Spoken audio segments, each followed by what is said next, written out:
पिता और बेटे की कहानी, लोगों की सफलता का राज, पिता और बेटे की एक प्यारी सी कहानी। राधे राधे दोस्तों, मेरा नाम संगीता है और आपका स्वागत है आपके अपने YouTube चैनल अनेक कहानियों में।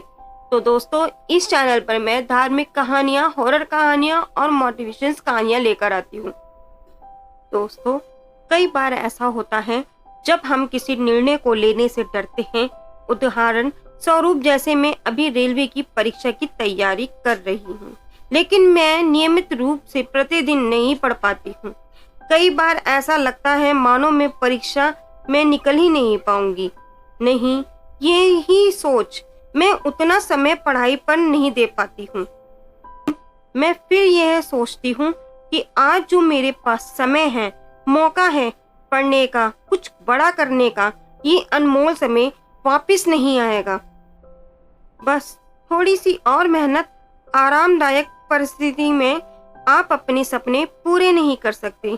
इसके पीछे एक बहुत बड़ा कारण है और यही कारण आप इस कहानी के माध्यम से जानेंगे, जो आपको सफल बनाने में मदद करेगी। एक बच्चा अपने पिता से पूछता है, पापा, आखिर महान शब्द का मतलब क्या होता है? मैंने बहुत जगह पढ़ा है कि वो व्यक्ति महान था, उसने ये किया, उसने वो किया। अब मुझे समझाओ कि महान लोग होते कैसे हैं और वे महान कैसे बनते हैं। पिता ने कहा, ठीक है। मैंने बेटे को महान शब्द का अर्थ समझाने की एक तरकीब सोची। उन्होंने बेटे से कहा, चलो 2 पौधे लेकर आते हैं, एक को घर के अंदर लगा देते हैं और दूसरे को बाहर। पौधे लगाने के बाद पिता कहते हैं, बेटा, तुम्हें क्या लगता है इन दोनों पौधों में से कौन सा पौधा होगा बड़ा और सुरक्षित रहेगा? बेटे ने कहा, पिताजी, ये भी कोई पूछने वाली बात है।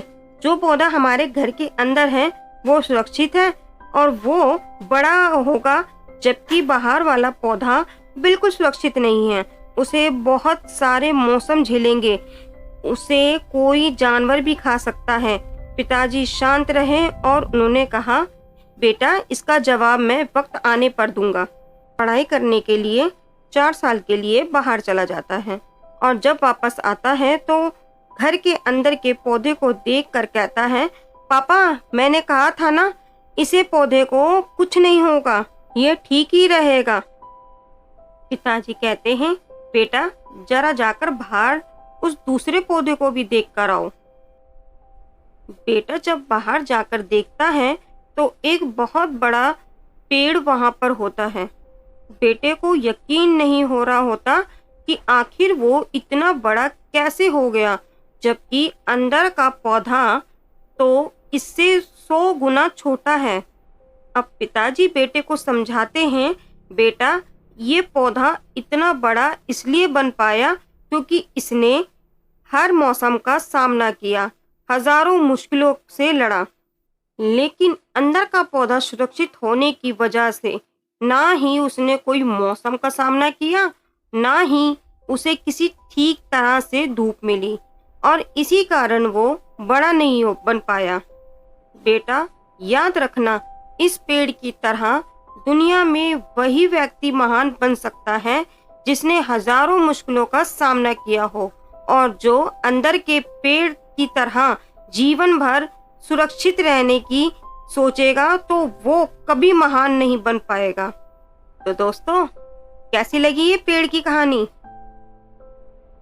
आप कोई भी काम में फेल हो जाते हैं तो दुखी हो जाते हैं। आप ये नहीं सोचते कि आखिर उस काम से चूक कहाँ हुई ताकि आप उस चूक को सुधार सको। अगर आप बीच में ही हार मान लोगे तो अंदर के पेड़ की तरह आप भी अपने जीवन में बड़े नहीं बन पाओगे। महान लोग बनने से पहले बहुत बार फेल हुए हैं, उसके बाद ही वे महान बन पाए हैं। अगर आप फेल होने के बाद भी अपने काम के लिए अड़े रहते हैं तो समझ जाओ, आपको महान बनने से कोई नहीं रोक सकता। अभी कुछ काम याद आ रहा है तो उसे पूरा करो, ज्यादा मत सोचो, बस काम करना शुरू करो। अपने काम के लिए अड़े रहो। तो दोस्तों, मेरी ये छोटी सी कहानी आपको कैसी लगी तो प्लीज मुझे कमेंट में राधे राधे लिख के जरूर भेजना। राधे राधे दोस्तों।